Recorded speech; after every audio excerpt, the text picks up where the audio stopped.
Brain haemorrhage म्हणजे मेंदूत रक्तस्राव का होतो?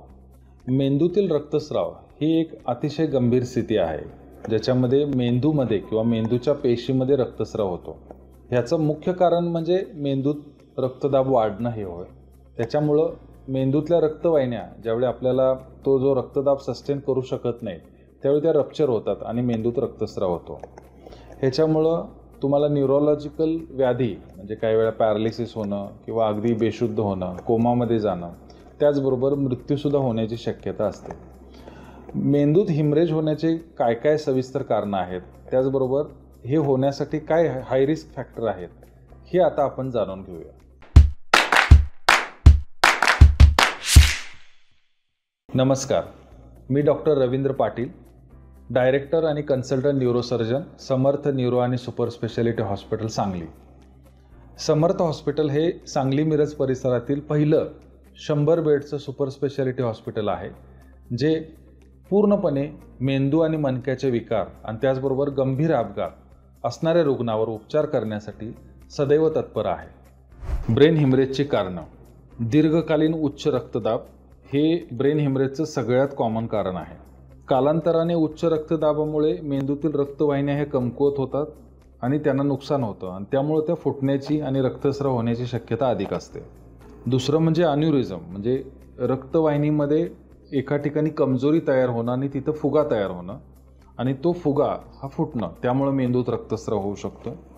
त्याचबरोबर मेंदूच्या ज्या काही धमन्या किंवा रक्तवाहिन्या असतात त्याच्यामध्ये काही विकृती असणं, ज्याला काही वेळा AV मालफॉर्मेशन असं देखील म्हणतात, ते सुद्धा फुटू शकतात आणि रक्तस्राव होऊ शकतो. डोक्याला गंभीर दुखापत, जसं रोड साईड ॲक्सिडेंट, कार अपघात किंवा मारहाण, तर अशा केसेसमध्ये सुद्धा मेंदूमध्ये रक्तस्राव होण्याची शक्यता असते. अमिलॉइड अँजिओपॅथी, ह्या स्थितीमध्ये मेंदूतल्या लहान रक्तवाहिन्यामध्ये एक प्रकारची अमिलॉइड प्रथिनं जमा होतात जे ॲबनॉर्मल असतात आणि ज्यामुळे ह्या रक्तवाहिन्यांचे वॉल्स नाजूक होतात आणि रक्तस्राव होण्याची शक्यता असते. रक्त पातळ होणारी औषधं, उदाहरणार्थ वारफॅरिन, हिपॅरिन किंवा अँटीप्लेटलेट एजंट्स, उदाहरणार्थ ॲस्पिरिन, क्लोपिडोग्रेल यासारखी औषधं जर जास्त प्रमाणात घेतली तरी मेंदूमध्ये रक्तस्राव होण्याचा धोका होऊ शकतो.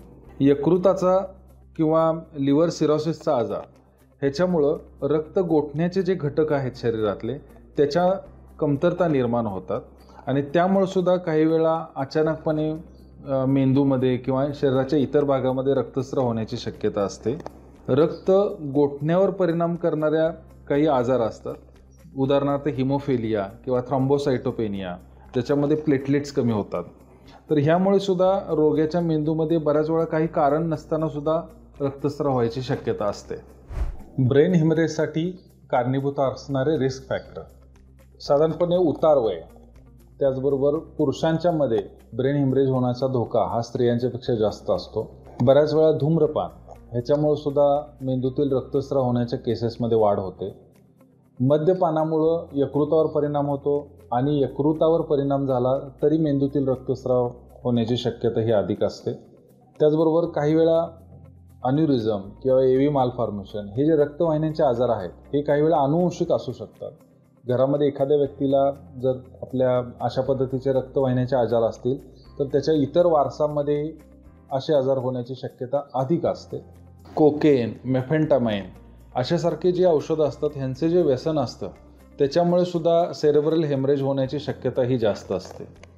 लक्षणे आणि निदान.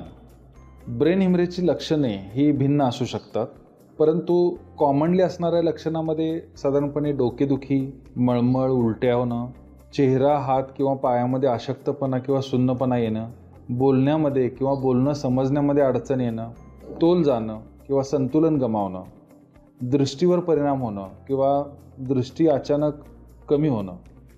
ब्रेन हिमरेजचं निदान.